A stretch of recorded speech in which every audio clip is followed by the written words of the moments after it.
կհաջողվի դատական կարգով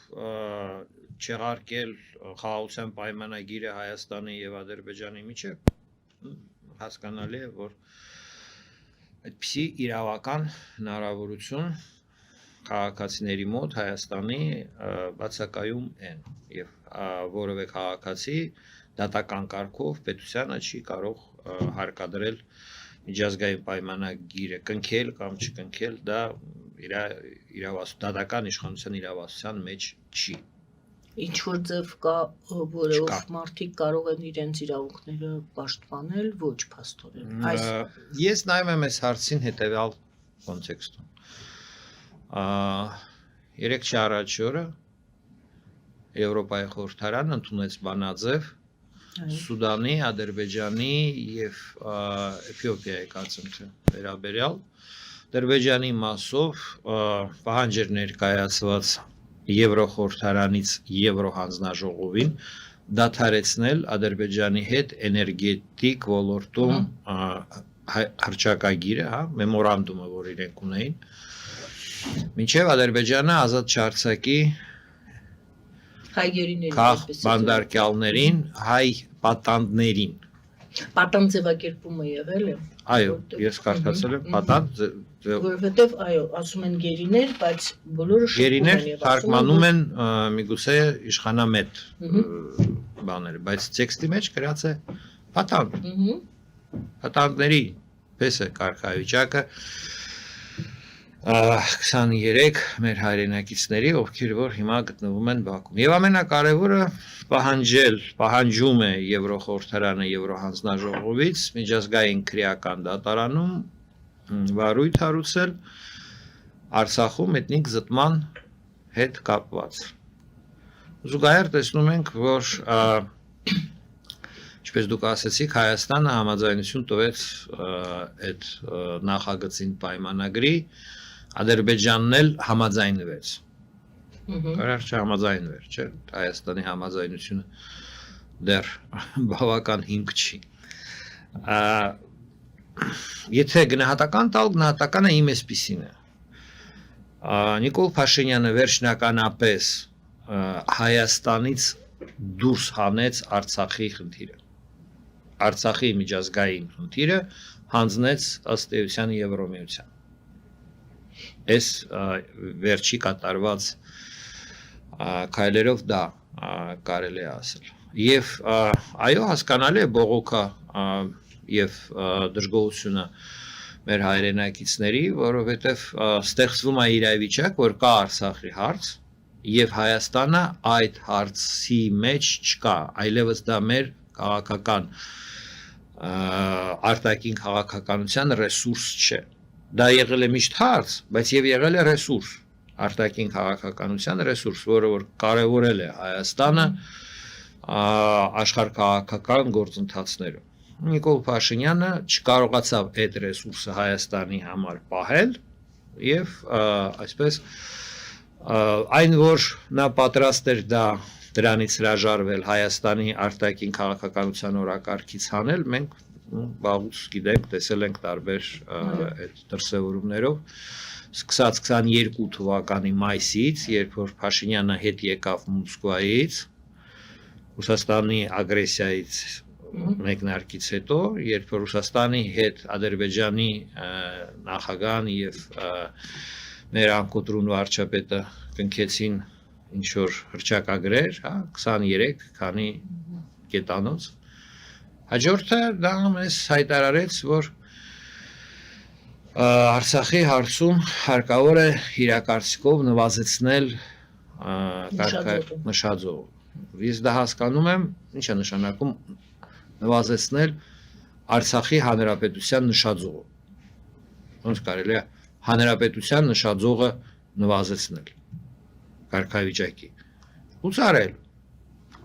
Այսինքն որոշումը լուծարել Արցախի հանրապետությունը հավանաբար Փաշինյանը բերել է 22 թվականին Մոսկվայից, հայտարարել է մեզ դրա մասին, քողարկելով այդ խոսքերի տակ, նվազեցնել, իջեցնել նշաձողը, որից հետո արդեն իրականացվեց այդ ծրագիրը Այսինքն դա գործարք էր Ռուսաստանի, Հայաստանի, Ադրբեջանի միջև, որտեղ հավանաբար Հայաստանը ակնկալում էր խաղաղության պայմանագիր Ադրբեջանի հետ, իսկ դրա դիմաց համաձայն էր Արցախի հանրապետության լուծարման եւ Արցախի բանակի զինաթափման հետ։ Դրա համար Հայաստանը, ինչպես կարելի է ասել, ակտիվ դիմադրություն չցուցաբերեց շրջափակման ժամանակ, նվազ բողոք մատուցեց էթնիկ զտման ժամանակ, ըստ էության նույնիսկ Մակյան վտանգության խորհրդում ադրբեջանական դիրքորոշմանը նպաստեց հենց անձամբ վարչապետը իր քաղաքական հայտարարություններով։ Իրա վրա էին հղում Ադրբեջանի ներկայացուցիչները Մակյան վտանգության խորհրդում։ Իր հայտարարությունների վրա Արցախ Նիկոլ Փաշինյանը որ բռնություն չի խոսքով որ հա Արցախում էթնիկ զտում չի այո բռնարարքներ չկան եւ այլն հետո արդարանում էր անկոտրուն վարչապետը իր հայտարարությունների համար եւ այլն բայց ինչևից է այդ մոդելը մարդիկ ինչպես են տեսնում իրադարձությունը տեղի է ունենում եւ մարդկանց թվում է որ այդ որոշումները ընդունվում են այդ պահին հա այդ իրադարձությունների պահին օրինակ մարդկանց թվում է որ նոյեմբերի 9-ի երակոմ հայտարարությունը ընդունվել է պատերազմի արդյունքով բայց իրականում նման որոշումները ընդունվում են նախապես եւ հետո ապօրինի միջոցներով իրականացվում են ես ունեմ համոզմունք պնդում եմ որ նոյեմբերի 9-ի պայմանները երակոմ համաձայնագրի Ռուսաստանի միջոցով Հայաստանի եւ Ադրբեջանի միջև համաձայնեցվել են դեռևս 19 թվականին